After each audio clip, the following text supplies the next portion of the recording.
আসো, আমার ছেলের নাম আনিয়া।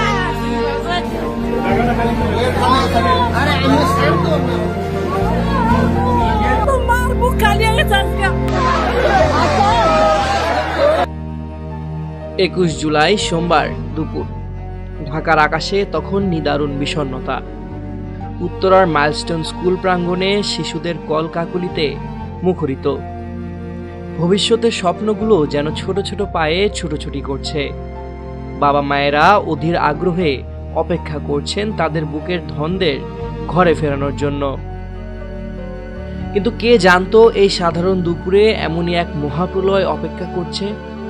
কে জানতো আকাশে উড়তে থাকা একটি প্রশিক্ষণ বিমান শুধু লোহার দণ্ড নয়, তাতে লুকিয়ে আছে এক অটুট প্রতিজ্ঞা, এক অবিশ্বাস্য আত্মত্যাগ। বেলা 1:06। বাংলাদেশ বিমান বাহিনীর F-7 বিজেআই প্রশিক্ষণ যুদ্ধ বিমানটি যখন উড্ডয়ন করল, তখন হয়তো পাইলট ফ্লাইট লেফটেন্যান্ট তৌকির ইসলাম সাগর স্বপ্নেও ভাবেননি এটাই তার জীবনের শেষ উড্ডয়ন। বাংলাদেশ বিমান বাহিনীর ৭৬তম ব্যাচের এই তরুণ পাইলটের এটি ছিল প্রথম একক মিশন। নিজের যোগ্যতা প্রমাণের আকাশ ছোঁয়ার এক পরম আকাঙ্ক্ষার প্রতিফলন। মাত্র ১৩ মিনিটের মাথায় বিমানটি নিয়ন্ত্রণ হারাতে শুরু করলো। তাকে কন্ট্রোল রুম থেকে বারবার ইজেক্ট করার পরামর্শ দেওয়া হলো। নিজেকে বাঁচানোর সুযোগ ছিল তার সামনে, কিন্তু তৌকির তখন হয়তো ভাবছিলেন তার নিচে থাকা প্রাণগুলির কথা, স্কুলের শত শত শিশুর কথা। তিনি জানতেন প্যারাশুটে ইজেক্ট করলে বিমানটি সরাসরি আবাসিক এলাকায় বা স্কুল ভবনে আছড়ে পড়বে, ধ্বংসযজ্ঞ আরো বাড়বে। যে দৃশ্য এখন চোখের সামনে ভেসে উঠছে তা কোনো কল্পকাহিনী নয়, এ এক চরম বাস্তবতার প্রতিচ্ছবি। তৌকির চেষ্টা করেছিলেন বিমানটিকে যেন জনবসতিহীন এলাকায় নিয়ে যেতে পারেন, কিন্তু বিমানের নিয়ন্ত্রণ তখন তার আর হাতে নেই। প্রতিটি মুহূর্ত যেন মৃত্যুর কাছাকাছি টেনে আনছে তাকে। শেষ মুহূর্তে যখন বিমানটি মাইলস্টোন প্রিপারেটরি কেজি স্কুলের ভবনের উপর আছড়ে পড়ল, তখন তিনি হয়তো শেষবারের মতো কিছু করার চেষ্টা করছিলেন। তার শেষ নিঃশ্বাস মিশে গেছে পোড়া কাঠ আর লোহার গন্ধে। নিজেকে বাঁচানোর সুযোগ থাকা সত্ত্বেও তিনি তা করেননি। তার বুকের গভীরে ছিল একটি প্রার্থনা, যেন আর কোনো শিশুর জীবন না যায়।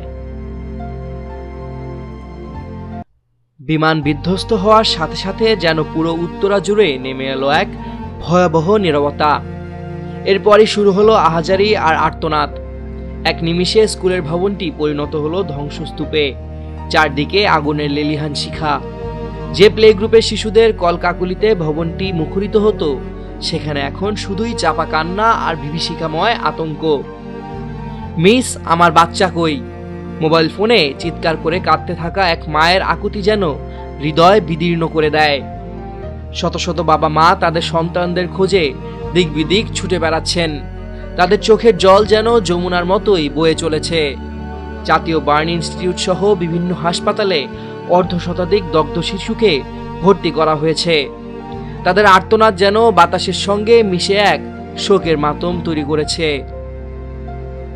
14 বছরের শামীম, 15 বছরের মাহিন, 12 বছরের মুনতাহা, 10 বছরের আয়মান। নামগুলো যেন শুধু সংখ্যা নয়, প্রতিটি নামেই লুকিয়ে আছে এক একটি পরিবারের দুঃস্বপ্ন, এক একটি মায়ের অশ্রু ভেজা ফোঁটা। ফ্লাইট লেফটেন্যান্ট তৌকির ইসলাম সাগর, যিনি নিজের প্রথম একক মিশনেই আত্ম উৎসর্গ করলেন, তিনি হয়তো শুধু একজন পাইলট ছিলেন না, ছিলেন এক নীরব প্রহরী। তার আত্মত্যাগ হয়তো হাজারো শিশুর জীবন বাঁচিয়েছে। সামিউল জয়, 21শে টেলিভিশন।